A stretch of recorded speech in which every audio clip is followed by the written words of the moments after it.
with the millions. It's that world heavyweight flow.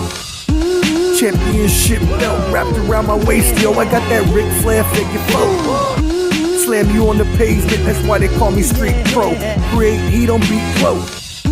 Like Jordan after the second time he three-peated. Folks, get ready, set, let's go. Fight toe to toe, release the flow created by this mic pro. Lights, camera, get low. Action packed, back to back. In fact, this monster will grow. Y'all better let him know. Man with the master plan, and you have no need to know. You came prepared, now get ready for the show. Sports Professor. Oh, shit. Yo, yo, yo, what up, what up, what up, friends? You know who it is. It is Omar, the Professor Fonseca, and yes, it is the Professor's Semanalmente. And yes, indeed it is. So I am glad you have joined me tonight. Yes, usually I come in a suit or at least some dress clothes, but today we have decided to be a little more free as we come upon our Independence Day. Yes, 4th of July is here on Friday. Trying to make sure that we're live on the Insta Grizzle. So let me check that real quick and also make sure that we're live on YouTube interwebs. It seems like everything said it was connected here, but you know, always got to make sure. Let me check that again. Let's see. Live.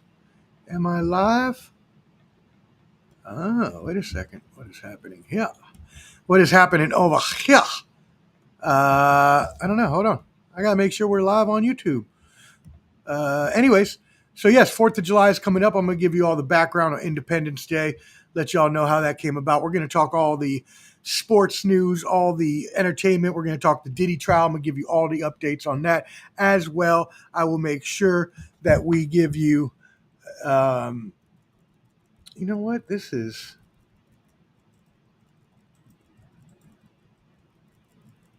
interesting.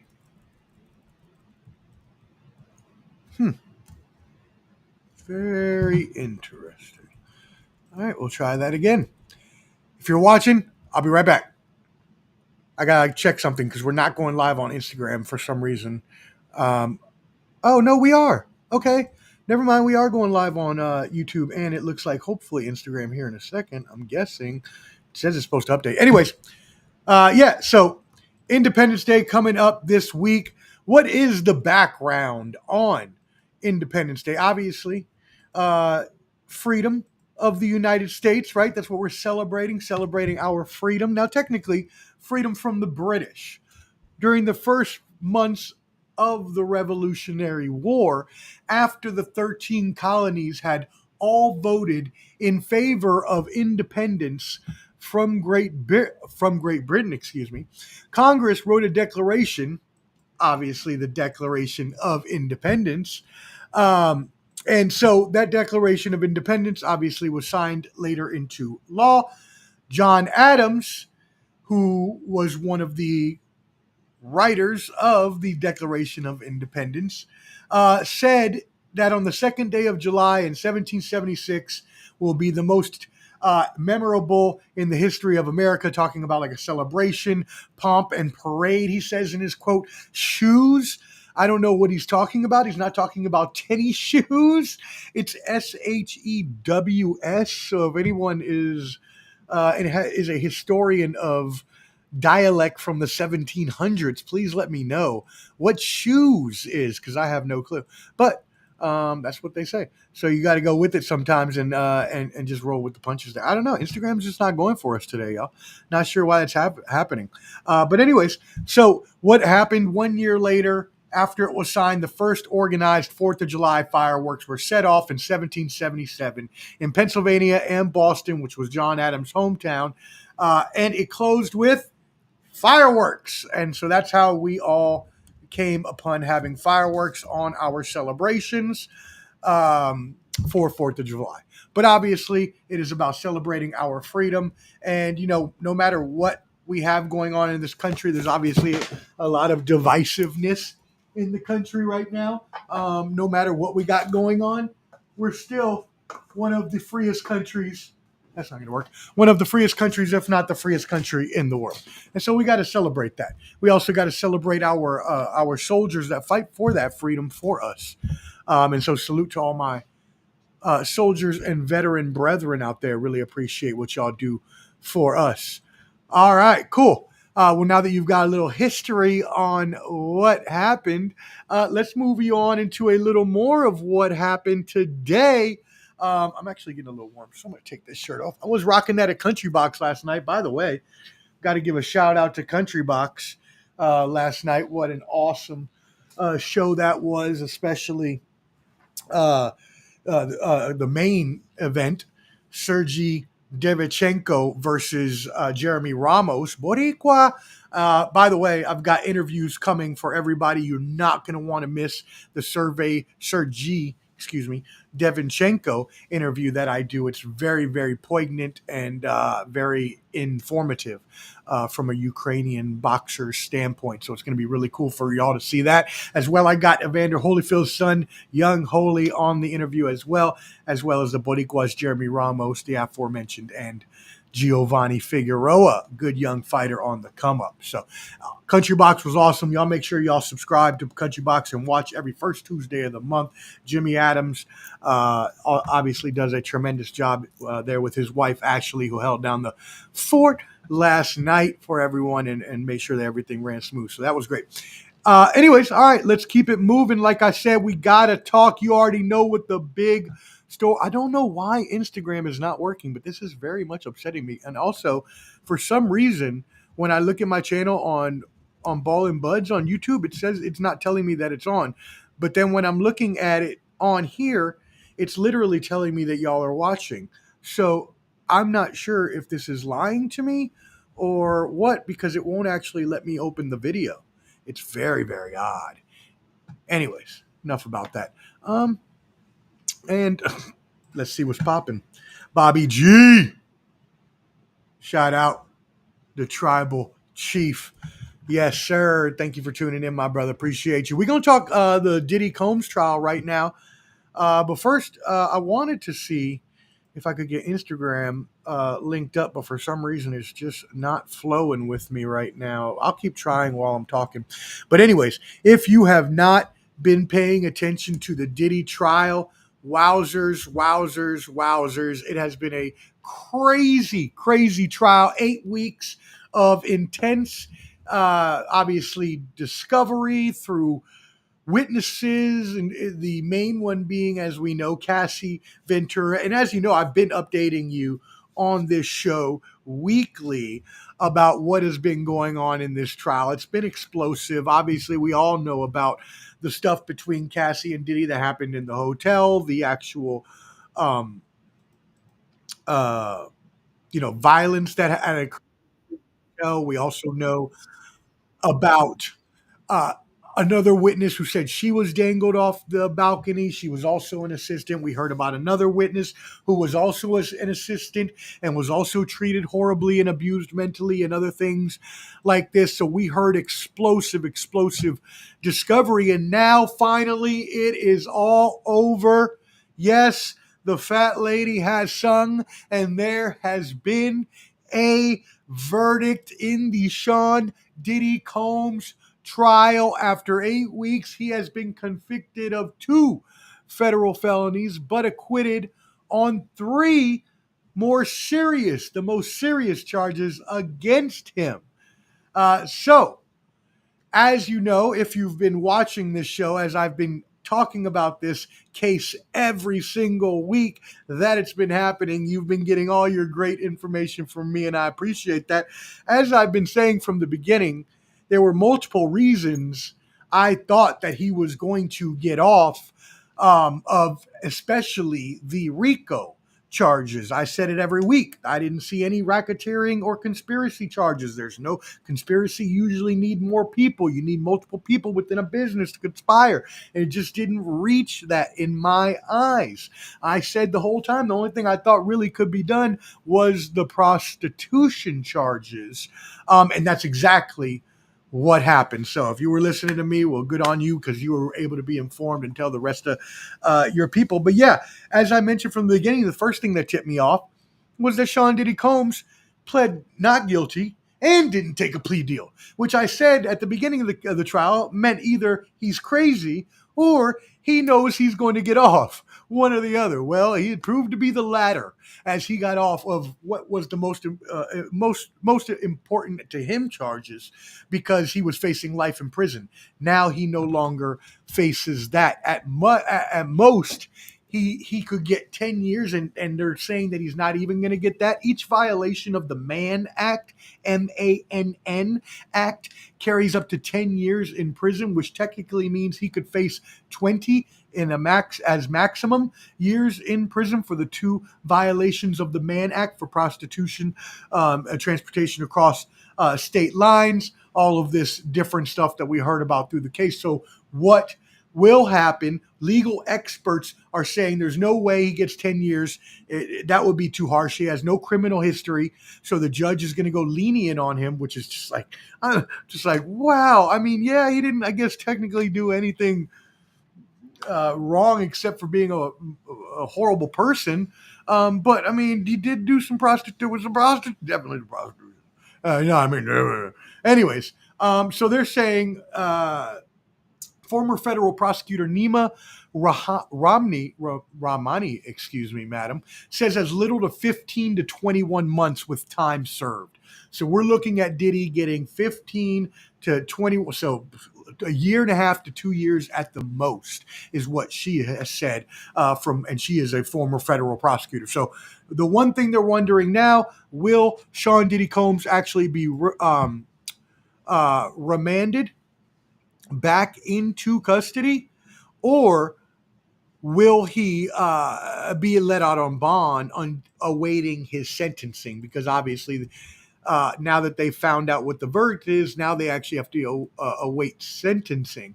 And so what they could do is they could actually send him home on bond while he is awaiting sentencing. Now, the judge, funny enough, said, and this will probably indicate to you what's going to happen here, but he said there would be no way that, basically, essentially, no way Diddy would be crazy enough to run away, right?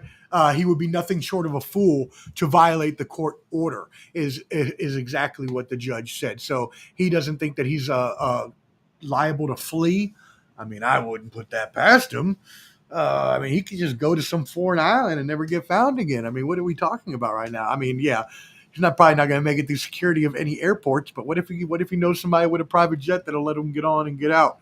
You never know. Look, I don't have any say in this, but if it were me, I would say you'd probably even just for safeguarding purposes, you would just keep the person there, no matter who they are. But especially if they got money and avenues to get out of the country, you would think you probably really would. Either way, doesn't matter. I just come to tell you that, again, he was only convicted on the prostitution and trafficking, the prostitution across state lines, but he was not found guilty for the sex trafficking. He was not found guilty for racketeering. He was not found guilty for even transportation. Or conspiracy, So they tried to focus on that. New York did. They were not able to get him on the RICO charges. And again, I mean, I didn't see it. I just couldn't. There was nothing there that said there is a conspiracy going on to laundry money, to engage in prostitution. The only person that was doing anything really here was his nasty ass with all this stuff he had. I don't know, man. I'm not a cuck, so I don't wish to watch other people have sexual engagement, but whatever, do what you do. But what I will say is that it just didn't have anything. There was no meat to it. Wow, pause tremendously on no meat to it. But either way, that is where we are now. Again, innocent of the three most serious charges, convicted of the two Lesser charges, Sean Diddy Combs is looking at a maximum 20 years. Federal prosecutors are saying nowhere close to that will he get. He will get about 1.5 to 2 years is what they are estimating. So, wowzers, what a change of events and things that have transpired over this case. But it has been a whirlwind, and it has been, pretty crazy to watch. I've stayed up to date to it every day. And by the way, I got to give a shout out, Laura Coates on CNN. You did a tremendous job. You're a professional anyways, but just a tremendous job on this, covering it every day, going very, very in depth. It was where I got my news from every day. I watched her, here it's 11 o'clock every day when I see her, or 10 o'clock, 11 there in Eastern time. But anyways, awesome news that she gave us updated every day. Very, very detailed, bringing in witnesses from the court and things like that as well. Ashley Banfield on MSNBC. I like her too. She's funny, but she as well was updating people pretty much on a daily basis, except where we had some other things going on in the news, like Iran and Israel. And when we bombed them, hey, we got all that coming up in a little bit. So don't go anywhere. We're going to talk about all the sports here next. And then we're going to get into our U.S. and our world news, update you on the big, beautiful bill, which is no longer called that. But anyways, wanted to update you first here on the Sean Diddy Combs trial and let you know where we stood there. Cool? All right. Awesome. Well, let's go ahead and move it on to sports. Make sure that you are subscribed at Ball and Buds, BALLANDBUDS on YouTube. As well, you can check that link, that QR code. It'll take us to our link tree. You can subscribe to all of our socials. If you're watching now, please hit that like button, and as well on the replay. It helps us out in the algorithm. It's free to you, but invaluable to us. So please hit that like button if you're watching Foreman now. I see some people out here peeping in on the kid without a like. Hit me. Anyways, but yeah. And by the way, tomorrow night, I want to promote again because we weren't on Instagram earlier, and now we are. Tomorrow night, I want to say again, we're having banter, brawls, and bravado, 8 p.m. Eastern. It's going to be hilarious. We're going over all the current event, pop culture topics in a hilarious manner with my brother, comedian Bajuwan Malave, my brother Clubber D. I was about to say his real name, Clubber D, the Combat G, as you've seen him many times with me here before, and also my other brother, Mike Wiebe, you've seen him many times as our MLB insider here on the network. And that reminds me as well, because I want to make sure I didn't get any of this on Instagram, so let me get it out now. Next week, Monday, Professor Semanalmente, my buddy Amul, the Agilist Madan, will join me for sports news entertainment. And then on Tuesday, we'll have the MLB mid-season review. So make sure you tune in. We're going to talk all MLB news with my MLB insider, Mike Wiebe, as well as Lion Reese Penn and Shane Peacher, if I can get him to answer the phone. So, what's up? I love you, Peach. I know. I just texted you today. It's okay. Anyways, moving on into the sports world. Yes, what do we got going on here? I was so taken aback by everything that happened earlier with Instagram. I forgot to put my overlays up, so there we go. That's nice and beautiful. Happy Bobby Bonilla Day to you. Yes, we have yesterday, by the way, was Tuesday, July 1st. What's that mean in the lore of Major League Baseball? Well, in the lore of Major League Baseball, it is Bobby Bonilla Day. It is when the Mets spent way too much money, and I overextended my letters on that graphic. But anyways, it looked fine when I was on PowerPoint. Anyways, the Mets unfortunately made a really bad decision plenty of years ago, ahead of the 1997 season, to pay Bobby Bonilla. If you don't remember who he was a pretty good player for a long time. After he played for the Marlins and won a World Series, he was traded to the Dodgers, but then traded back to the Mets. Well, what ended up happening was, and yes, he was an all-star for us twice, 93, 95, but had a really rough season 1999. He had a bad relationship with Bobby Valentine, the manager at that time. Club wanted to move on in the offseason, agreed to buy out the remaining $5.9 million of his contract. But instead of giving him a lump sum like smart people would, they negotiated a 25-year deferred payment plan. I repeat, 25-year at 8% interest. The reason for this, let me give you some background to this. It was not at the time far-fetched, their idea. It was not at the time a crazy idea, because at the time, the reason they did it was because the Mets owners had invested into the Bernie Madoff fund, which was producing a lot of money at the time. Unfortunately, the Bernie Madoff fund, as we all know, ended up being a pyramid scheme and a fraud, and ended up costing everybody all of their money, including the Mets owners, the Wilpons at the time. Well, when that happened, they still owe Bobby Bonilla all this money, which is going to turn out to be $25.9 million over that lifetime, over that it's going to be what, 20 years? So you ended up going from $6 million to $26 million. So you're paying $20 million more because you wanted to defer paying it 12 years when you're a baseball team and you've got enough money to pay that off. If you got enough money to do the damn Ponzi scheme, why don't you have enough money to just pay the man in the first place and not do this stupid crap? Now, I know the Dodgers did it recently with Shohei Ohtani. I realize that. But the way they did it, and with the way that he has endorsements and other things like that, championship aspirations, which we had at the time. We did go to the World Series in 2000. But there's just a lot more reasons the Dodgers would do it than we had at the time. But either way, salute and happy Bobby Bonilla Day to all. Womp, womp, womp, womp. Oh, do I have a sound for that? Maybe I have let's see. Maybe it's a crash sound that'll work for us. Let's see.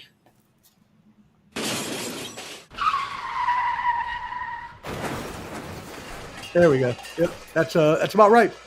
That's pretty much what that amounted to. Yeah, that's pretty much about right. All right, hot off the press. This is why I was late, y'all. I was supposed to come on a little earlier, but I wanted to wait for the All-Star starters to be announced so I could have it as the first person on the internet for you. I know ESPN already talked about it, but I'm the first person on the interwebs to give it to you. So let's go through these MLB All-Star Game starters hot off the press again. Seattle Mariners catcher Cal Raleigh, the big dumper. You said what, Omar? The who? The big dumper. Cal Raleigh, who already has 33. You said what, Omar? 33 home runs on the year, and it's not even the All-Star break, bashing the ball out of the stadium for the Seattle Mariners. He is obviously voted to the All-Star game. American League Rookie of the Year candidate Jacob Wilson with the Athletic. Shout out my boy D. Cleasy and his A's. He's hitting 330, I think it's 336. I saw it the other day.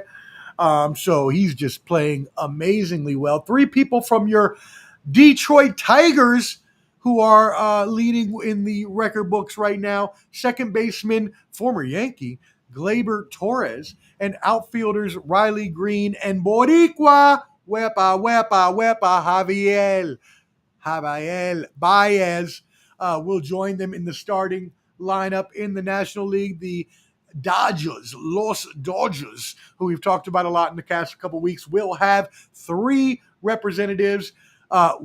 Catcher Will Smith, obviously Freddie Freeman, although we're about to talk about why he shouldn't be a starter over Pete Alonso. That's some BS. Pete Alonso's stats are better all the way around. Actually, I guess we don't have to wait. I just told you. Pete's stats are better. He has a better OPS, more home runs, way more RBIs. What are we talking about right now? Just because he has a lower average doesn't mean anything. Freddie Freeman should not be starting this game as much as Freddie Freeman's a great player. Pete Alonso should. Take that to your bank and smoke it. Take that to your bank and smoke it. I just mashed in 2 common sayings there. What do they say? Take it to the bank, and then the other one is put that in your pipe and smoke it. Look at that. That's funny. That's great. That's tremendous. I didn't even realize I did that. But anyways, that makes me laugh.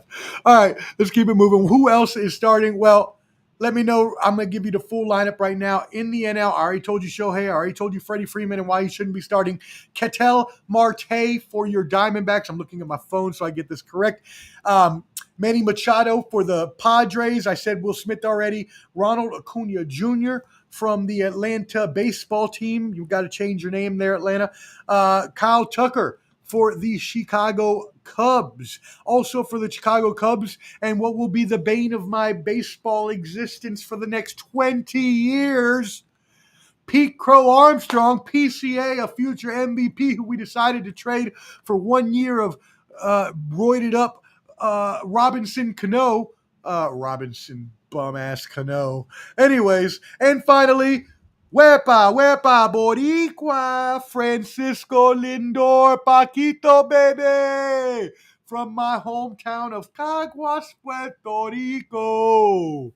Francisco Lindor, baby, who, by the way, I'd like to promote real quick. Go check out my SoundCloud and also all the social medias of Ball and Buds. I've got the brand new New York Mets anthem that I just put out. It is awesome. Blends a little bit of the old school Mets like theme songs, as well as with Blaster Jacks and Timmy Trumpet, their trumpet song called Narco that they have for Edwin Diaz. I did a rap over it, and I'm submitting it to the Mets. Mets, call me. I would love to go perform that for you at Citi Field. Go check out Ball and Buds. All right. Anyways, American League, shameless promotion that was, but it's my show, and I can do whatever the heavens I want to do. Suckers. All right. So, anyways, in the American League, Ryan O'Hearn for Baltimore, Vladimir Guerrero Jr. for the Toronto Blue Jays, the aforementioned Gleyber Torres, and who else did I say? Javier Baez and Riley Green. Then you have Jose Ramirez from the Cleveland Indians, perennial all-star. You got Aaron Judge, of course, with the Yankees in there. He was hitting .395. He's come back down to earth a little bit, if you can say that, while you're still hitting around .350, which is still crazy. He'll be there. And also the aforementioned Cal Raleigh and Jacob Wilson. So there are your starting lineups for your Major League All-Star game, which prayers up to my grandmother that she is okay. But I may even be covering the All-Star game. So check me out at Ball and Buds. We may be covering that All-Star game for you. Cool? All right. Let's move it into the Lightning. Oh, no, wait. We got, let's go ahead and move it into the Lightning round of the mixed bag. I've got a ton of notes here for you. In the sports world, this is crazy, y'all. I have so many notes. I had to go to AI, to ChatGPT, because I had 35 pages of notes, sports and news, to get to y'all today. And I was like, I'm not going through all that. I'm not going through 35 pages. Yeah, I copied and pasted and put it all in there. A lot of times I'll copy whole articles, so it'll take up a few pages for one thing. But still, I was like, nah, man, I'm not doing that. I posted this joint in ChatGPT. This joint spit out 50-some things for me to talk about that I copy and pasted from the sports world. So this is your sports world lightning round for real. It's not even in a real order, and I don't care because there's so much to talk about. I will try to go in as much of an order as I can, but I cannot guarantee anything. All right? First of all, let's talk NBA draft, NBA free agency. Yes. Wow. It was a crazy week, NBA and NHL. So we'll get you updated on all of that. So here we go.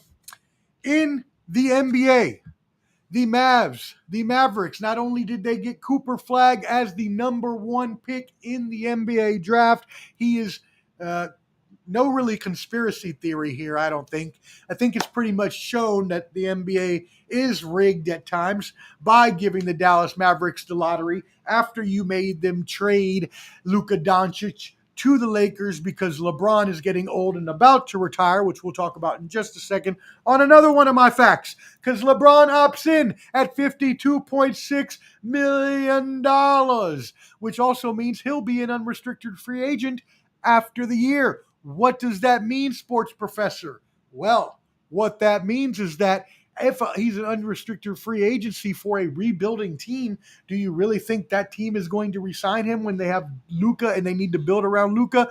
No. That means LeBron's time with the Lakers will be over. They're probably not going to trade him mid-season just because I think they have like that respect for bringing the title and all that. Now, don't never say never to in any business, especially the sports world. You might get traded in a heartbeat. But anyways, you will get traded in a heartbeat. But LeBron, they may not do that too. They may want to just keep him to the end of the year and then let him just walk away. But they could trade him if they wanted and get some picks. Here nor there. The Mavericks signed D'Angelo Russell to help while Kyrie Irving is out. SGA, the MVP, Shai Gilgeous-Alexander, 4-year, $285 million Supermax signed that will start in 2027. The Bucks signed Miles Turner. What? What's more crazy?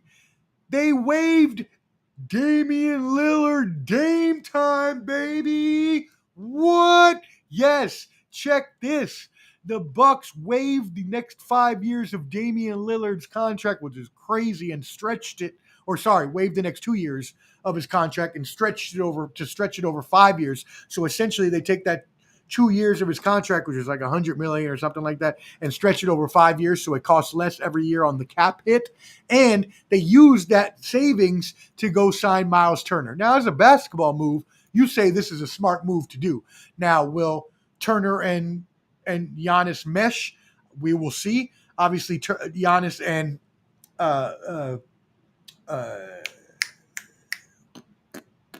the brother, the Giannis and the brother had a good chemistry.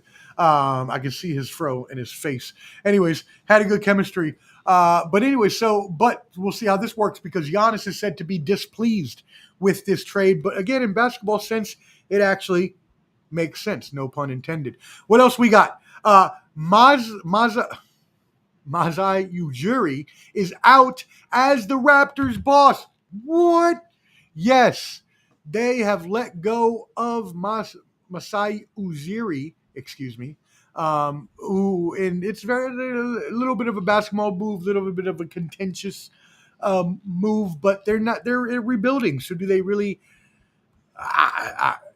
there's some more intricacies, things that you need to go search for yourself because I don't want to be putting classified information out there, but there's some other things in that situation. But either way, it's probably better that they just parted ways. You know what I mean? Rockets re-signed Fred VanVleet, 2 years, $50 million. What else did we have? Austin Reeves rejected the max from the Lakers. What? Now, it's not a max like you were thinking, like a super max. It's the max that he can get. But either way, he turns it down, hoping to bag more if he waits a year. You better hope you don't get injured. And in sales news, the Lakers sold their team for a record $10 billion. This comes after my Celtics sold theirs for only $6 billion. I mean, I don't know what to say about that. That kind of hurts my feelings, though. But Jeannie Buss still does say she will stay on as the controlling governor of the team. I forgot one note. Timberwolves did re-sign Naz Reid, 5 years, $125 million. And then finally, and the Grizzlies gave Jaren Jackson Jr. $240 million in a max. Nuggets traded Porter Jr. to get under the second apron luxury tax to the Nets for Cam Johnson and a 2032 unprotected first rounder. And finally, and we're only in NBA news, which is why you can see why I couldn't talk about everything because we would have been here forever. Two more notes. First of all, Malik Beasley is under investigation for a gambling probe. You guys got to read up on that story. It's pretty wow, what they tried to pull off. And then finally, the Knicks. Finally, I've been looking for you everywhere. Only a couple people will know the inside of that joke. But anyways, yeah. The Knicks have finally settled on a coach just today. They agreed to hire Mike Brown as their coach. Really good coach. You still keep defense like you had with Thibodeau, but he is obviously a coach that has coached many teams, been around a bunch of superstars, can handle this lineup, and is bred for this championship team. They are ready. I think this is a great move. I said before they fired Thibodeau, that I thought that was getting stale and they needed a change. They ended up firing him. Now they bring in Mike Brown. I think this is an amazing hire for them. I think this actually can take them over the top to a championship. So we'll see. And I hate saying that as a Celtics fan, but we'll see what happens there. All right. That was your NBA. Now, quick couple notes in WNBA. First of all, the WNBA All-Star starters were revealed. As you can believe, Caitlin Clark was one of the highest vote getters. I mean, I guess you can probably assume that. Nafisia Collier also was one of the highest vote getters, which, by the way, that takes me to another note in WNBA. The Commonwealth Cup was won by Caitlin Clark's Indiana Fever, even though she's injured with a groin injury, as they beat Nafisia Collier's Minnesota Lynx yesterday. But the WNBA will feature a rookie in the starting lineup for the first time ever. Shout out Paige Buckets Beckers coming out of UConn. She has been balling 17.7, 0.5, 0.5 assists a game, just leading her team, even though they're struggling as a team so far. She was injured for a little bit with a concussion, other things. So, but she is balling. To give Jim Jones a shout out, as I saw he got thrown off stage by Funk Flex the other day. How about that for a pop culture reference in 2025? Huh? How about some other news here? We are going hot and heavy in here. WNBA is adding 3 expansion franchises: Cleveland, Detroit, and Philadelphia on the next 3 years, one each year. Cool. So shout out and salute to Cleveland, Detroit, and Philadelphia for their new WNBA franchises. The MLB, Major League Baseball, and ESPN are back at the table, and Major League Baseball and Rob Manfred, the worst commissioner in sports, have to be thanking their lucky stars that ESPN came back, because MLB was going nowhere with their TV rights deals and was going to be shown on fucking, I don't know, excuse my language, the Discovery Channel, maybe CW. I don't know. It wasn't going to be nowhere good. Anyways, moving on. The Atlanta baseball team DFAs, which means they just got waived Alex Verdugo as they reinstate Jurickson Profar from onto the team from the, and you ask why that's important, from the PED list. He was suspended for 80 games. He's coming back. Who was also getting suspended sentence, Wander Franco, former Rays star, is now being convicted of sexual abuse of a minor. He does avoid prison under conditions, but we will have to go under house arrest and all of that kind of thing that obviously you don't want to go through. But when you do that sort of thing, then you deserve what you get when you're messing with a minor and then trying to pay their family off in order to be able to. It's a whole crazy story that y'all got to go read, that Wander Franco story, and the way he tried to pay the family off to keep quiet. That's disgusting, dude. I don't know what's wrong with you, but you need a life, and you're going to get one. It's not going to be in prison, but you're not playing baseball again. You might get a chance in a few years, but I highly doubt it. I think your career is over, but never say never in America, I guess, right? Anyways, moving on to more news. Let's see what we got here. I want to make sure I at least stay a little bit on track. Angels' Ron Washington is out for the season due to an undisclosed medical issues. Prayers up to the 72-year-old manager. We wish him well. Brewers rookie Mizorowski Jacob, who actually got wrecked by my Mets tonight and got 5 runs dumped on him early, did outduel Pirates ace Paul Skeens. You say, who is Mizorowski? The sports professor tells you he's the new Milwaukee's rookie pitcher. He has a 1.13 ERA over 16 innings pitched, and he is looking awesome. What else happened? We talked about my boy D. Cleasy's A's earlier. Let's come back to that. A's pitcher Luis Severino, who played for my Mets last year, blast the Oakland A's ballpark, ripping the Sacramento site after an ugly home ERA. You should see the splits, y'all. He has a 6 ERA at home and a 3.5 ERA on the road. So that'll tell you how much he hates that stadium. And he says he wants to be traded. This is going to get ugly. Yankees, Jazz, Chisholm Jr. rages after an election, says the call was unwarranted. We'll see if there's a suspension there. Max Scherzer, sharp in his Jays return. He's now playing for the Toronto Blue Jays, if you didn't know. Mad Max coming off a 76-game injured reserve stay, excuse me. I know, I'm trying to get through it fast because there's a lot, y'all. I still got tons more. And I'm just giving you one-line little things. Imagine if I actually went through all of this stuff. That would be wild. But anyways, we keep it moving. I'm not even going to try to go through sports anymore because I think I did most of the sports center content. EA Sports revives college hoops. Yes, in 2028, EA Sports NCAA basketball will be back on the shelves. So look forward to that. Some more NFL news. Minkah Fitzpatrick has been traded to the Dolphins. The Steelers get in return Jalen Ramsey and tight end Jonnu Smith. As my boy Lion Reese Penn said, shout out to him. Y'all tap in with the rec room. That Steelers cornerback room is crazy with the cornerbacks they got back there. Three-headed monster. So they're going to be good there. I'm calling it. The Steelers are making the playoffs. I called it already on Mar's show. The Steelers are making the playoffs. I called it 2 weeks ago. So let's go. Actually, Mark called it too. We both called it. So anyways, what else we got here? 18-game NFL season has stalled. The NFL Players Association says they will not renegotiate any more schedule changes until next year at the earliest, which isn't really a long time anyways. I don't know why they say that. But the collective bargaining agreement does run through 2031.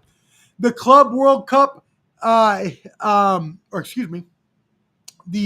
FIFA World Cup, Club World Cup, quarterfinals have been set.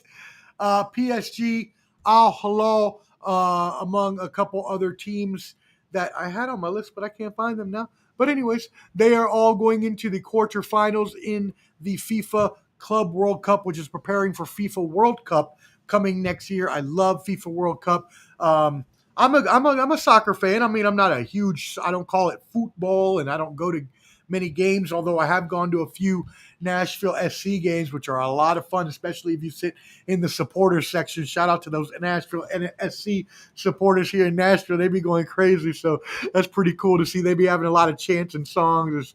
It's pretty awesome stuff to be a part of, especially right when you're in the middle of it. But anyways, so soccer, FIFA World Cup coming next year. What else happened? Lily Johannes, I talked about her a few years ago, the U.S. Prodigy, 18-year-old. She is leaving Ajax for European powerhouse OL Lyon. What else we got? I know I had a couple more soccer news here. I know I missed a couple things here.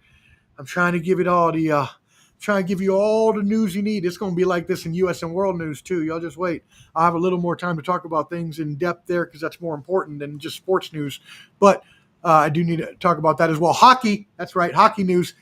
Mitch Marner has been traded to Vegas. Florida resigns the champions of the now champion Florida Panthers have just won. Re-signed all of their key players, Brad Marchand, Ekblad, and their MVP Conn Smythe Trophy winner Sam Bennett. Let's see. I got a couple more. Pac-12 Conference, NCAA adds Texas State as a member school. That is their 8th member. Why is that important? Let the sports professor tell you. This is important because the Pac-12 needed one more member to have 8 members. Why do you need 8 members? Because you need 8 members in order to stay FBS eligible, the football bowl subdivision. So in order for them to want to be able to maybe even regain top 6 conference, which is not going to happen because they're going to go to super conferences anyways. But if they even want to be considered in the group of 5, they have to have 8 teams. Texas State gives them an 8th team. University of Penn has banned trans women from women's sports. This comes after their star swimmer, Leah Thomas, who's transitioned from man to woman. They obviously don't agree with the bad publicity that she brought upon that school because they have disavowed her pretty much and stripped her school records and bars any future participation and banning any future trans athletes. Now, again, I've said this already. We're going to have trans people in society. They've been around forever. Let's give them their own division. I don't understand why this is so hard. If they want to play sports, that's perfectly fine. There's nothing wrong with that. Let them play sports. But there has to be a middle division. There cannot be men that are now going to be playing in women's sports because they've transitioned. I'm sorry, but you still have higher testosterone levels as shown in studies, even after you've transitioned. And the other way, I mean, you're not going to put a woman in a man's sports because just inherently men have better genetics. Again, not all. No. Yes, if you put Jackie Joyner Kersey out there with me, she going to dust the hell out my ass. Of course. Ain't nobody debating that. But for the normal, average person, right, a man is usually going to be, and again, not everyone, bigger, faster, stronger. Just give the trans people a middle division. It can't be that hard. Give them a middle. Now, I know there's not that many trans athletes, so I guess that does make it a little more difficult because there's not enough trans athletes out there to be able to probably form a whole division. But, I mean, make a subdivision for them and just let them compete for their own trophies. I don't understand why you can't work something out like that. You've done the NCAA has done anything else to try to have their way since amateurism back in 2015. It's like, just catch up with the times and just make things okay for everybody. Whether you agree with it or not, it doesn't matter. Whether you think that there is only a man and a woman and whether you agree with trans and not trans, it doesn't really matter. Because the trans people are in society and have been forever and they're going to continue to be.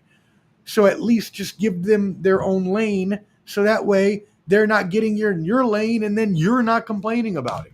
Anyways, Wimbledon, massive upsets in tennis. 13 men, 10 women seeds fall in round 1, including number 2, American Coco Gauff, and number 3, Russian Alexander Zverev. Crazy. Wowzers. What else we got for you? I got a couple more things here, and then we'll get to the news, U.S. and world news. Oilers trade, the Edmonton Oilers, and hockey trade Evander Kane to the Canucks, the Vancouver Canucks. Let's see. Jake Paul is now ranked as a cruiserweight. He is number 14. I believe it's the WBA. I could be corrected. It might be the WBC, but I believe it's the WBA. Wowzers. This is crazy. Clubber D, Baggio, and Weeby. We'll talk about this tomorrow for sure. Darren Waller, NFL, unretires, joins the Miami Dolphins. Shout out my boy Big Rube. Love you, brother. Prayers. The Sabres, huge blockbuster trade. JJ Petekra, who was their star winger, to the new Utah Mammoth, the expansion team, for Kesserling and Doan, a good trade for both sides of the aisle. What else do we got here? A couple more things. 3 most important news pieces here today in the sports world for you. First of all, the feds have threatened California on the trans athlete policy. I forgot to mention that earlier. The Trump admin warns of imminent enforcement if the state doesn't revise their rules on transgender athletes. And again, we just talked about it. Give them their own lane, their own division. Also, Super Bowl halftime. Do you remember the man who protested with the Sudanese flag and a pro-Palestinian gesture and was arrested? He stood on the car in the middle of Kendrick Lamar's performance. He has been arrested, but We'll see what happens. Probably not going to get jail time, I believe, is what I hear. Probably just some probation and house arrest. And last but not least, Justin Tucker has been suspended by the NFL. Not that it mattered because the Ravens had gotten rid of him anyways, but he's now suspended for 10 games. So if any other team wanted to sign him, they would have to go ahead and know that he's suspended for 10 games. I really wish I had the mixed bag there the whole time, but lucky enough, I know how to edit very well on my editing machine, so I can very easily go back and put the mixed bag there. But that was your sports professor's mixed bag. Yes, shout out everybody watching, including on Instagram. Shout out Miss Zin, I see ya. High school. Oh, love to see that tuning in, Jody. Appreciate you. Hope you're doing well. All right, cool. So that is your, wow. I wonder how long that took. That had to take at least like 15 minutes. I'm not sure, but you just got all the news you could ever want in the sports world for the past week and a half, and I need a breath. Go ahead and subscribe to Ball and Buds, BALLANDBUDS. Please make sure you hit that like button on the replay, right now or on the replay is what I meant. Cool. All right, time to move it into our world, or our U.S. news, excuse me. Let me bring myself back to front and center for a little bit. So anyways, U.S. news, what have we had going on this week? We are going to get into the fallout of Israel and the United States bombing Iran, but I want to talk about everything else first. I'll leave that when we get closer to the world news. What else is happening strictly U.S.? The biggest story in the United States today, yesterday, this weekend is that the Senate has passed Donald Trump's policy bill, the big, beautiful bill, as he called it, although in a real petty political move, and I love this, by Chuck Schumer. Not that I care about either side of the aisle. I just care about the pettiness of it. But Chuck Schumer made there a provision where it couldn't be called the big, beautiful bill. And because of some, I don't know how, but some kind of leeway or liability within the rule, he was allowed to actually strike it down. So that's some pettiness to 1,000. But either way, it passed 51-50 in the Senate. Now goes to House. Vice President J.D. Vance was the breaking vote in that tie. Dissent came from 3 GOP senators over Medicaid and debt concerns. Tom Tillis being one. He will be stepping down after his term, as Trump said he was going to primary him, which basically means just put an opponent against him. Also, Rand Paul from Kentucky finally does something smart by speaking up and saying, hey, this is going to add $3.3 trillion to the debt. I don't know how many times I keep having to say this. Yes, I understand that there are portions of this bill that a lot of people like. I even like portions of it, including no tax on tips, although that only lasts until he's out of presidency and then would be gone with the next president unless the next president decided to keep it going. So what's being kept going here are the Trump tax cuts, but the tax cuts are coming in favor of Medicaid and SNAP benefits. I'm not going to talk all about it again. If you want to go back about a month ago, I talked about this in depth. So go check out, I think it was 34, episode 34.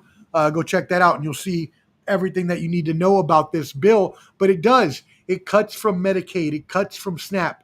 And it cutting a lot of people out of those things. A lot of people are going to lose their health care because of this. But not only that, on top of that, this bill is going to add the Congressional Budget Office, which is nonpartisan, says it's probably going to be around $3.3 to $3.8 trillion over the decade that it would increase, while taking up to 85 million to 100 people off of Medicaid, taking people off of life-saving medication and care that they need in order to survive.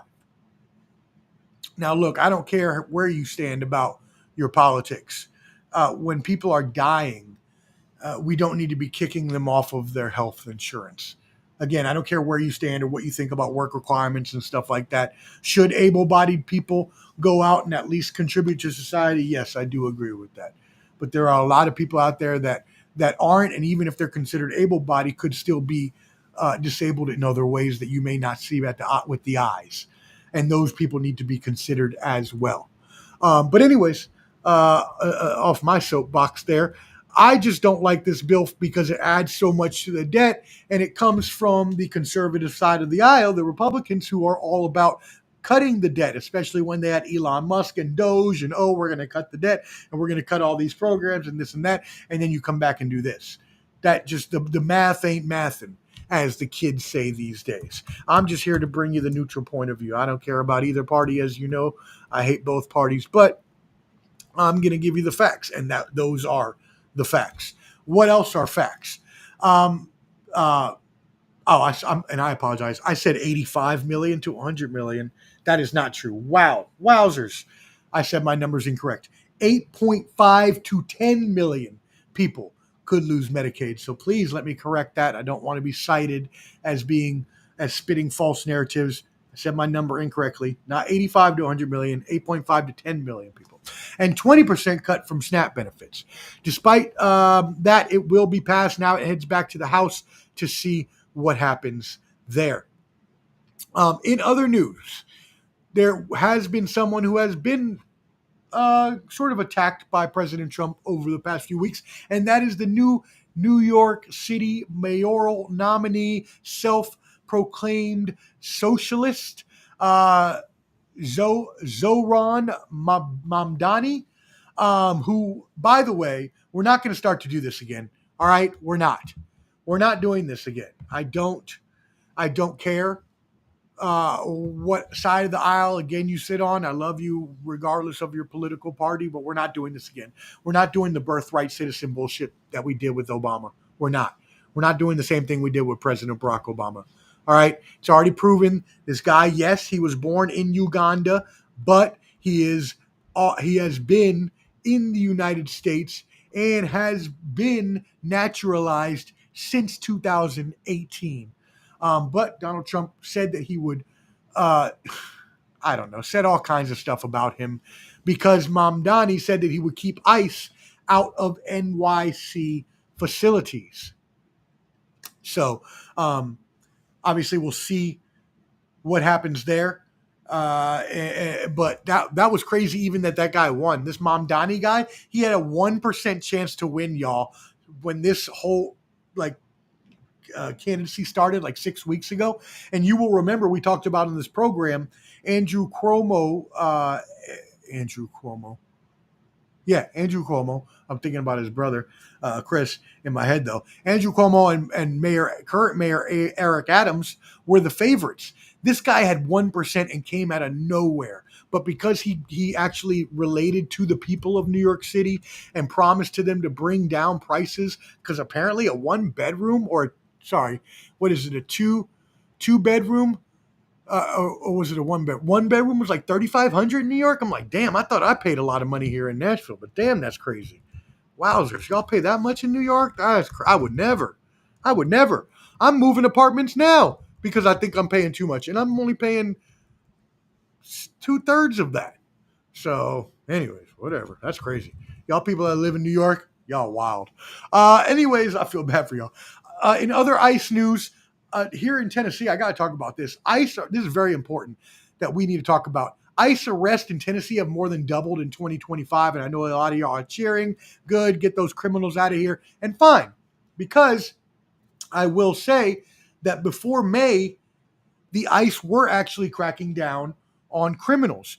In the majority of the stops done in Tennessee, since the ICE arrest started until the beginning of May, the majority of the people arrested were criminals. They found 19% had no criminal record whatsoever.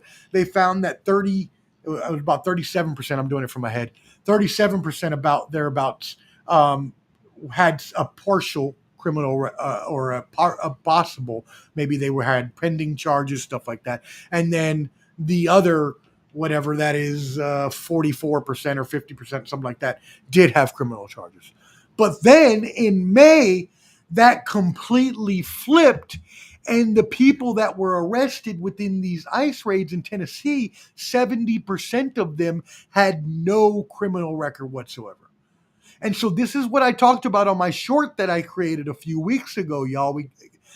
This administration is cutting with a broad swath instead of a scalpel, and it's costing them, especially when it comes to times like this, when now you're arresting 70% of the people that you arrest don't have a criminal record at all. And now you've got to release them back if they're not illegal aliens. Like, what are we doing right now? We said we're arresting criminals. Stick to that. Stop wavering on the issue and stop making mistakes, because the mistakes are unacceptable, because the innocent people, and especially legal people, then get arrested. And that's profiling. And I don't like it as a Spanish person, to be completely honest. As a Puerto Rican man, I don't like it, because if I drove, I could probably be profiled myself. Luckily, I don't drive, and I stay my ass downtown where they don't profile me. And I got enough money. Anyways, what else here? What else we got in the U.S. news real quick? Let me get it pop, lock, and dropping. Let's see. Oh, also in other news, how about a little bit of this wildness for you? Remember how I just talked about how the big beautiful bill, or it's no longer called that anymore, but remember how I said that was going to increase the debt by up to $3.3 trillion is what they're estimating, or $3.3 trillion. Why is it? Reminds me of that Sagat song back in the 90s. Why is it every time I go outside, these people always want to be talking my head off? Man, funk that. Why is it that they're building an alligator Alcatraz that is estimated to cost, get this, drum roll please, $450 million per year. Per year. Look, I'm all with getting rid of the criminals. And I'm even okay with you getting rid of the illegal ones that are innocent, if that's what you feel like doing, even though we've already gone back on that in agriculture and hospitality. But there is no reason for this. That is a complete waste of money. And I don't care what they said about where they're getting it from, Biden housing migrants and this. I don't care. If you are talking about saving money, which the Republican side of the aisle, the conservatives say they are, if that is truly what you are trying to do, you save money at every turn. I'm saying I'm saving money now. That means I'm cutting down on my expenses, meaning I'm not going out to eat, meaning I'm not going out to have fun, meaning I'm not buying expensive trips. Right? So you can't talk one way and then be another way. Plus, you don't need this. We already have enough jails. We already have enough for-profit jails in this, for-profit prison systems in this country. You don't need more. Just don't put them somewhere else, or keep deporting them like you were before. If they're that criminal, just keep sending them to El Salvador. I don't understand why this is needed. Save this money per year and give it to our veterans. Give it to the homeless. Give it to the mental health.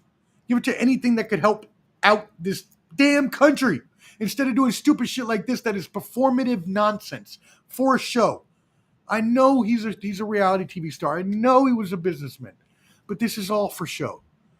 It's all for show, and that's just ridiculous. I cannot be down with spending that much money a year when you say you're trying to save money. I can't be down with that at all. And then on top of the mega bill, you're doing that.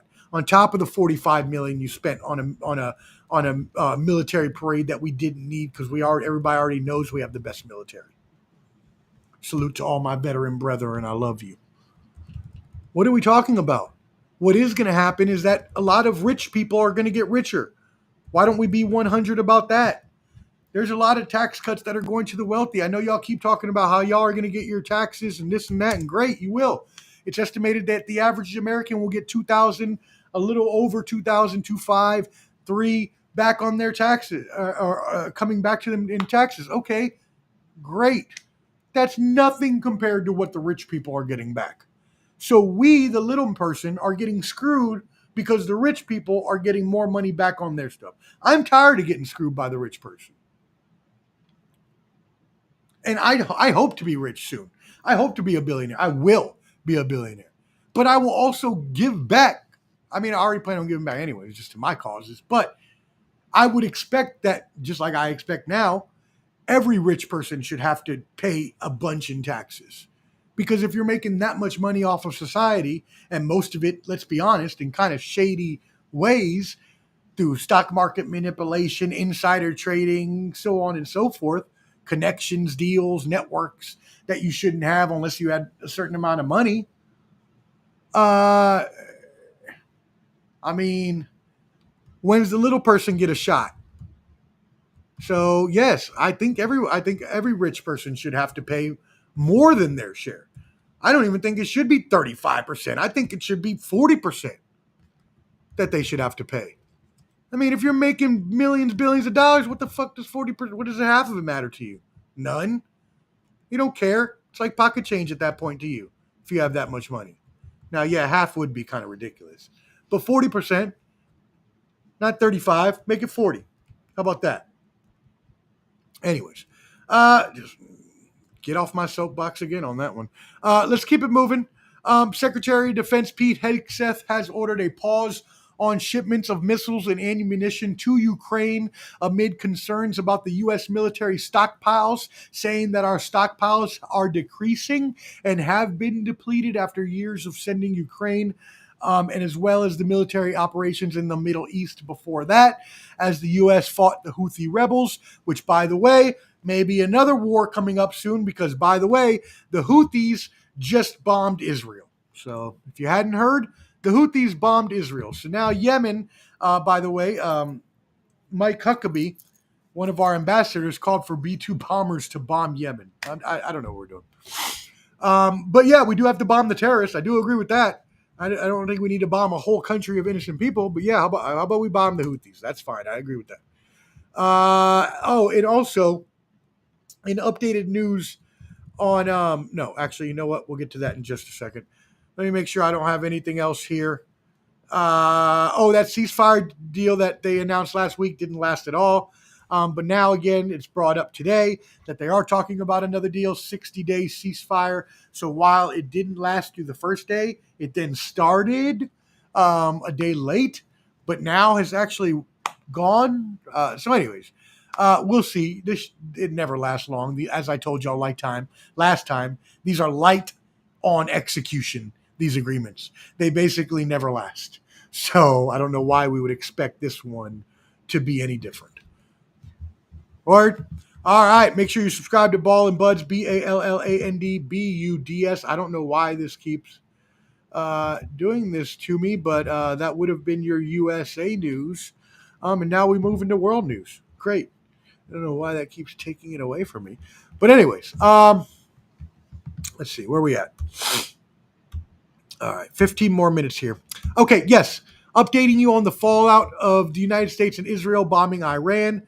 Obviously, Iran has said they are not going to give up fighting. And to be honest with y'all, Donald Trump talked a lot about obliteration last week. But you'll remember last week on this same program, I told y'all that I looked at the satellite images.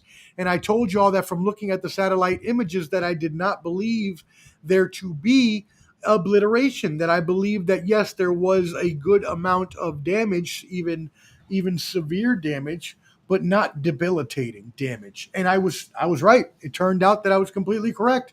There was no obliteration.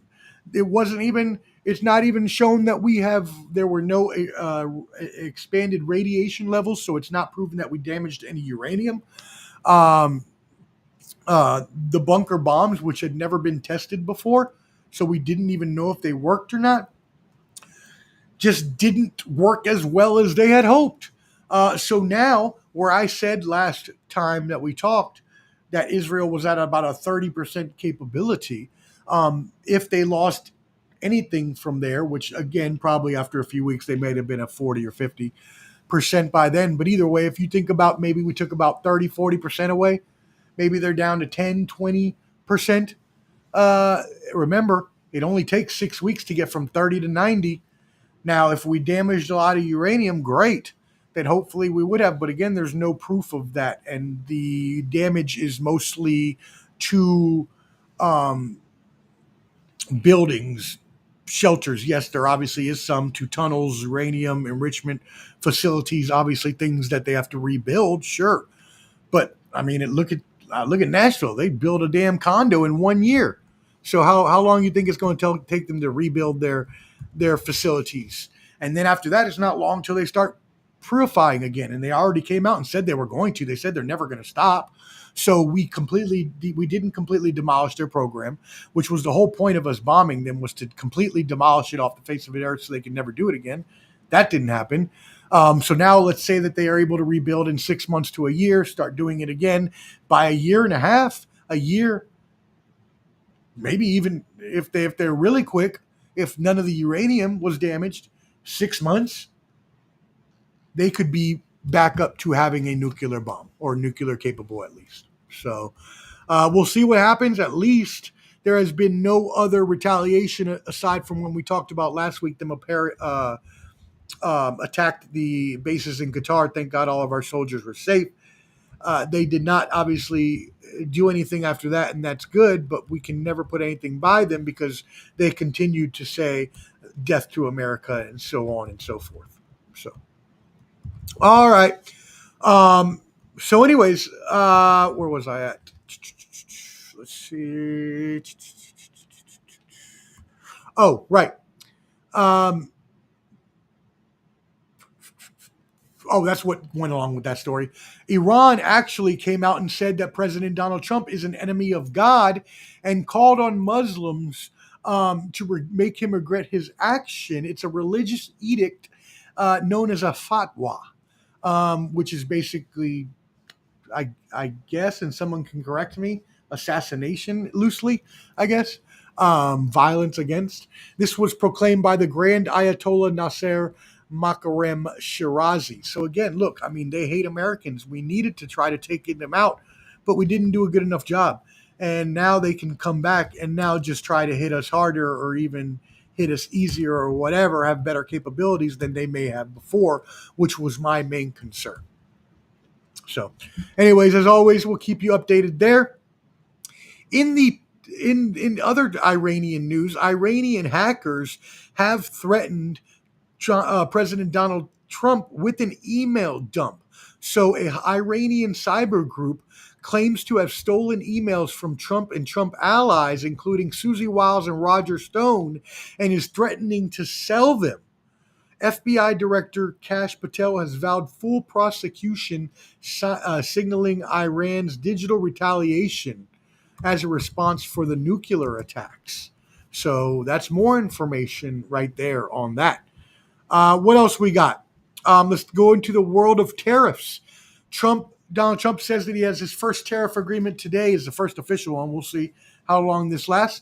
With Vietnam, says Vietnam will pay the United States 20% tariff on any and all goods, and a 40% tariff on trans shipping, which, to be honest, he probably just thinks is shippings of trans people, I would assume, is that's what he thinks that is, and that's why he's got to put an extra tariff on these shipping of the trans people. We don't want them coming over here.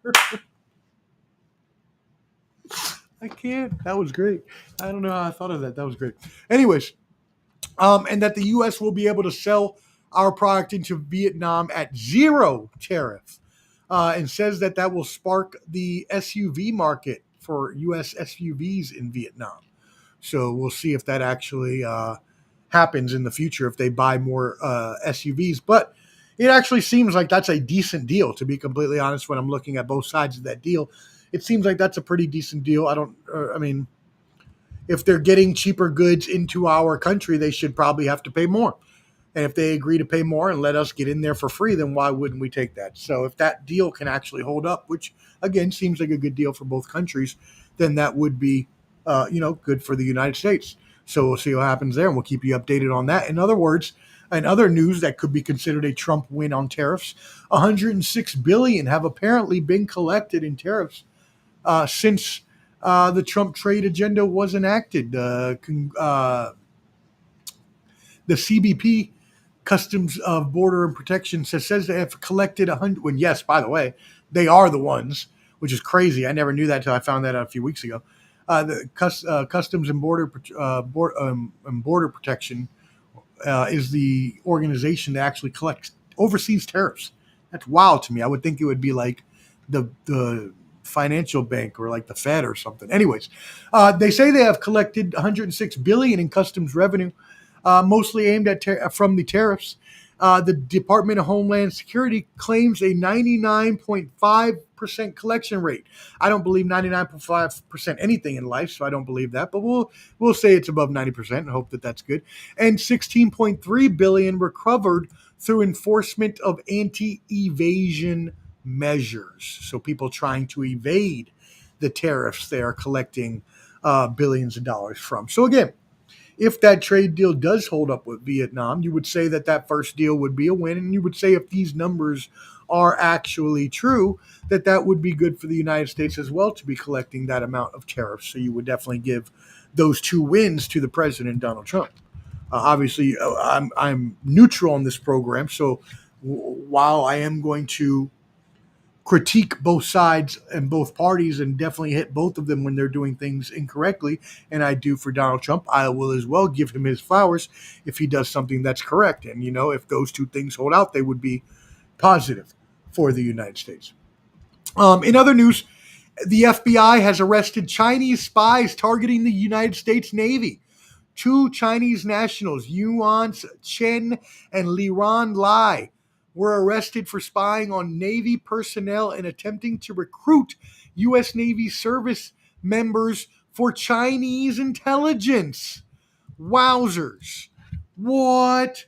The plot was exploited by Chinese American recruits, revealing vulnerabilities in military recruitment and national security. Look, y'all, if you are in the military, unless you already went in the military with a plan for sabotage, which if you do, then I guess if you can get through all that and get into the intel world, especially with having to get a security clearance and all that, well, I guess I got to give you your props for being pretty sly enough to get through there. But what I will say is, as a veteran and as a former member of the government as well, I don't appreciate you being taken to the other side.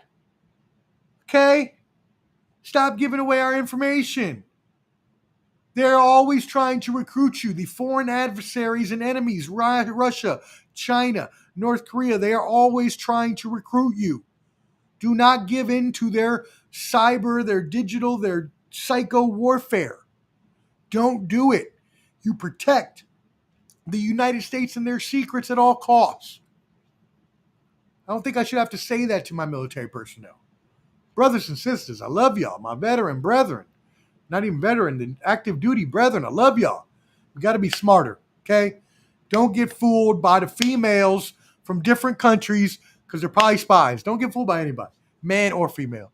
Or maybe if you're a woman, you get fooled by the man. But I can tell you right now, it's quite common in the intel world, in the government, for foreign adversaries to use spies of the other sex to be able to persuade members of that country's military to, what's the word I'm looking for? Defect. Thank you, Omar. Complimented myself. That's great. And lastly, to get you out of here for the night, because I'm tired and I want to be done and I want to go watch TV and I got a bunch of videos I got to edit from Country Box. By the way, look out for the great video coming from Sergey, Deverchenko. It is a very compelling interview that I had with him. It's going to be awesome, as well as Evander Holyfield's son, young Holyfield. Got a really good interview coming out with him as well. So shout out to Omar, the sports professor, Fonseca. Yes, that is myself. I just shouted out myself. But also shout out Country Box, Jimmy Adams, the rest of the crew there. Love y'all. Shannon Briggs will be fighting next month. In August is what they're planning. He had an injury. That's why he had to pull out. But again, a great show there last night. So finally, again, Malaysia bans U.S. plastic waste imports. So Malaysia will no longer accept plastic waste from countries not compliant with the Basel Convention, which will impact U.S. states like California that export large volumes of trash.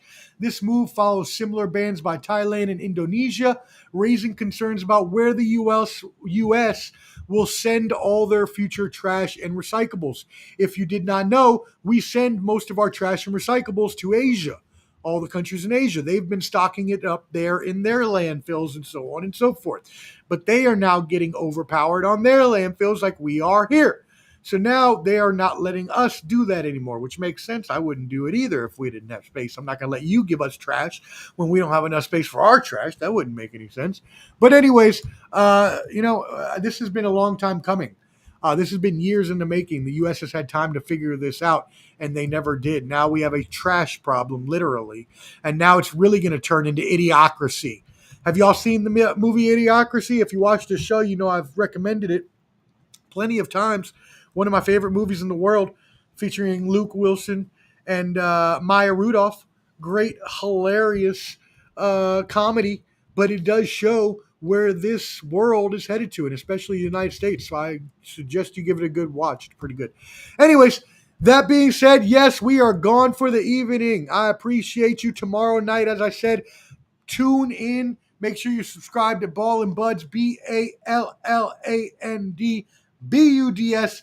Subscribe on YouTube. Follow on Instagram, everything like that. Go up to that QR code. It'll take you to our link tree, which you can find all of them. And you can as well find Clubber D's YouTube and TikTok, which, by the way, Clubber D, Bajuan Malaveyer, the comedian, great, hilarious, and Mike Wiebe will be joining me tomorrow night, 8 p.m. Eastern, for Banter, Brawls, and Bravado, the OG edition. We'll be going into all the pop culture, news, entertainment. It's going to be hilarious. We will be joking about everything. It is explicit, so please wrap your kids up in bed before you come to watch. Also, next week, as I said, on Monday, we will feature The Agilist. My brother Amul Adan will be joining me for sports entertainment and news on Monday. The Professor Semanalmente number 38.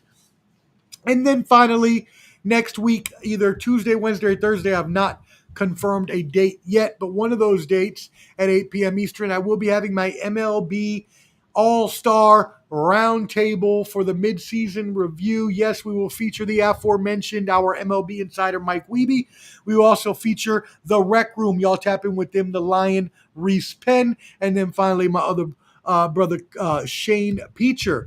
If we can get him on, which I'm going to check my phone now, and he probably answered me, and we'll get him on for that as well. So, and we're going to do baseball with the Mule too, so you'll get 2 good days of baseball there. So that big week, Ball and Buds has been coming on to you 2, 3, and in the past few weeks, 4 shows a week. This will be the second week in 3 weeks. We'd have 4 shows, and I had 3 last week. So I'm trying to give you as much content as possible. Please support me, because this does take me a lot of time to do promotions, to do live streams, to do editing videos, to promote online, to promote on social media, to edit podcasts and do all this. So I really appreciate if you support me back and love me. Give us the love here at Ball and Buds. We all appreciate it. And make sure you subscribe. Make sure you hit that like button. Please, if you're watching now, hit that like button. Don't just peep in for me. Don't do as Clubber D would say, the peep. Like it for me. Hit the like right now and on replay.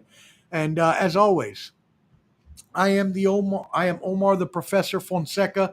This has been the Professor's Semanalmente.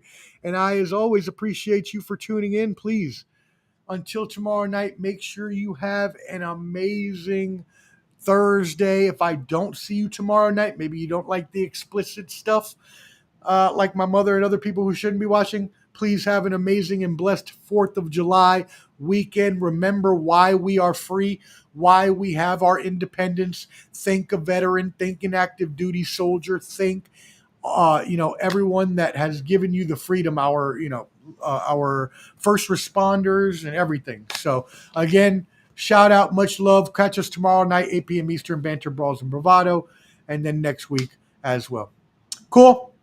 Until then, until tomorrow night at 8 p.m. Eastern, I am Omar the Professor Fonseca. Thank you for tuning in. Be safe, be blessed, be kind to each other, be successful, and love each other the Omar way. Holla, 5,000.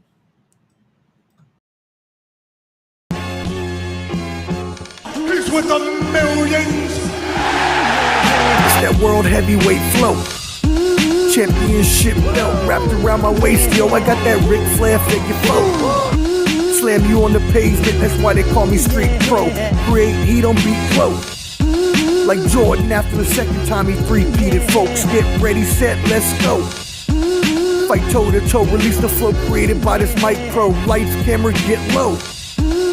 Action packed, back to back. In fact, this monster will grow. Y'all better let him know. Man with the master plan, and you have no need to know. You came prepared, now get ready for the show. Sports Professor. Oh,